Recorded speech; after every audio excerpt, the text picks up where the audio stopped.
Mumazuva ano ekupedzisira tiri kuona vashumiri vazhinji vari kutaurirana zvakaipa pamusoro pevamwe. Mumwe akatuka mumwe, mumwe anobva ashoropodza mumwe, mumwe otukwawo, mumwe odzosera, mumwe oshora, mumwe oshorawo zvekare. Mumazuva akadai zvinotenderwa here shoko shoko raMwari kuti vanhu vagare vachicherana zverudzi irworwo?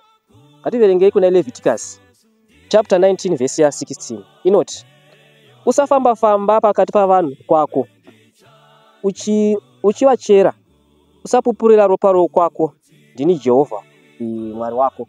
Tikatarisa kuti panapa pari kutaurwa a commandment iri direct. Usafamba famba uchishora kana kuchera wokwako.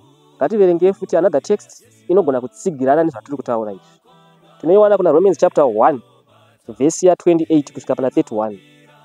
Sezvavakanga vasingadi kugara vachiziva Mwari, Mwari akavaisa kumurangariro wakarashika kuti vaite sezvavakafarira. Vakazadzwa nekusarurama kwose, nokuipa, noruchiva, nokuvenga, vakazara negodo, nokuuraya,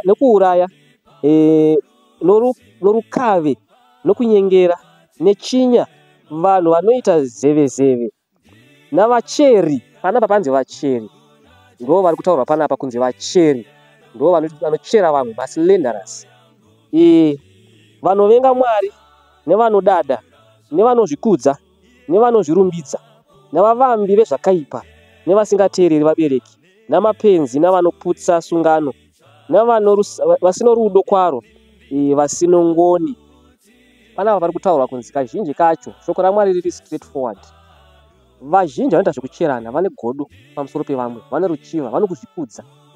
Why is it vanhu vaMwari vanoshumira havasi kugona kugarisana nerugare nekudzidzisana chenjedzo inobva mushoko raMwari? Basa ndiro rimwe chete iroro, kugara vachishoropodzana, vachicherana. Mwari wazviramba. Ngatiwedzerei zvekare imwe text inotaura pamusoro pekuchera. Tinoiwana kuna vaKorinde vekutanga chapter 6 verse 9. Inoti, hamuzivi kuti vasakarurama havagari nhaka youshe hwaMwari here? Musarashika nokuti upombwe, kana vanonamata zvifananidzo, kana vanofeva, kana vakapata, kana vanoita zvakaipa navarume, kana mbavha, kana vanoruchiva, kana vanosinwa doro, kana vatuki, ndo vari kutaurwa panapa. Vanotuka vamwe havana nhaka yekumusoro kudenga. Saka ukaona uchituka vamwe, mweya uri kushanda pauri hausi mweya waMwari, mweya wadhiabhoro Satani. Nekuti Bhaibheri shoko raMwari riri kutoramba zvakanyanya kuti vanochera vamwe havana nhaka yekumusoro kudenga. Zvichireva kuti mweya unenge uchishanda ipapo hausi mweya waMwari. Ko izvo kana ukachera vamwe zvine makonsekwensi azviinazvo here?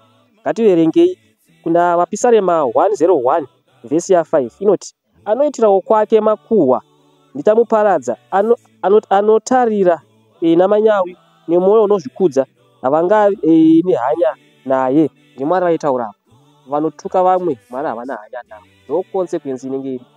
Watch out your mouth, kuti muromo wako unotaura nezvi. Ngatiwedzerei zvekare Proverbs chapter 10 verse 18 na 19. Inoti, anovanza kuvenga, ane muromo yenhema, ane makuhwa ibenzi. Kudarika hakungakoni pamunhu ana mashoko mazhinji, asi anodzora muromo wake ane uchenjeri. Saka zvakakosha vana vaMwari kuti tidzore muromo yedu. Kunyange ukatukwa, zvidzore. Kunyange ukashorwa nemumwe mushumiri, zvidzore. Nekuti Mwari akaona vakadaro anoti vane uchenjeri, asi anotaura mashoko mazhinji, haangatadzi kuita chivi. Saka batai muromo yenyu, especially imi vashumiri. Tinoverenga zvekare muquotation yeSpirit of Prophecy inomboti kudii? Inoti, while slander may blacken the reputation, it cannot stain the character. That is in God's keeping. As so long as we do not consent to sin, there is no power, whether human or satanic, that can bring stain upon the soul. Saka munyori panapa ari kuzama kutaura kuti kunyange zvakadaro, ukandituka kana ukatuka vamwe, kana ukashoropodza vamwe, izvozvo hazvikwanisi kuita stain character yomunhu. Character yomunhu inoramba yakadaro.